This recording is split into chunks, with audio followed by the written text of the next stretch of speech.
আবারও একটি বিশ্ব রেকর্ড দেখলো ক্রিকেট দুনিয়া। তবে এই রেকর্ড বুক ফুলিয়ে কথা বলার নয়, বরঞ্চ লজ্জার রেকর্ড করলো মঙ্গোলিয়া ক্রিকেট দল। মাত্র 10 রানে অল আউট, সেটাও আবার আন্তর্জাতিক কোন টি-20 ম্যাচে। অবিশ্বাস্য মনে হলেও এটাই হয়েছে। টি-20 বিশ্বকাপ বাছাই পর্বে আজ মঙ্গোলিয়ার বিপক্ষে মাঠে নামে সিঙ্গাপুর।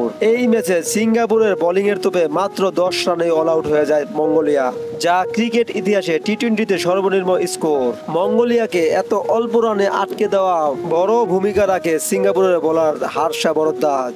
এই লেগ স্পিনার 4 ওভার বল করে মাত্র 3 রান দিয়ে তুলে নেন 6টি উইকেট। এটাও টি-20 ইতিহাসের দ্বিতীয় রেকর্ড। এর আগে 4 ওভারে 8 রান দিয়ে 7টি উইকেট নিয়েছিলেন মালয়েশিয়ার সিরাজউদ্দিন ইদ্রিস। টসে জিতে ব্যাট করতে নেমে মঙ্গোলিয়া সিঙ্গাপুরের লেগি হার্ষা বরদ্দাজের নিয়ন্ত্রিত বোলিংয়ে মাত্র 10 রানে অল আউট হয় মঙ্গোলিয়ার ব্যাটারদের রান দেখলে মনে হয় এ যেন এক মোবাইল নম্বর, যথাক্রমে 0101201201। এই হলো মঙ্গোলিয়ার ব্যাটারদের রান। অবশ্য এই বছর আরো 2টি লজ্জার রেকর্ড করেন মঙ্গোলিয়ার ক্রিকেট দল। হংকং এর বিপক্ষে 17 এবং জাপানের বিপক্ষে 12 রানে অল আউট হওয়ার রেকর্ডও করেছিলেন মঙ্গোলিয়া।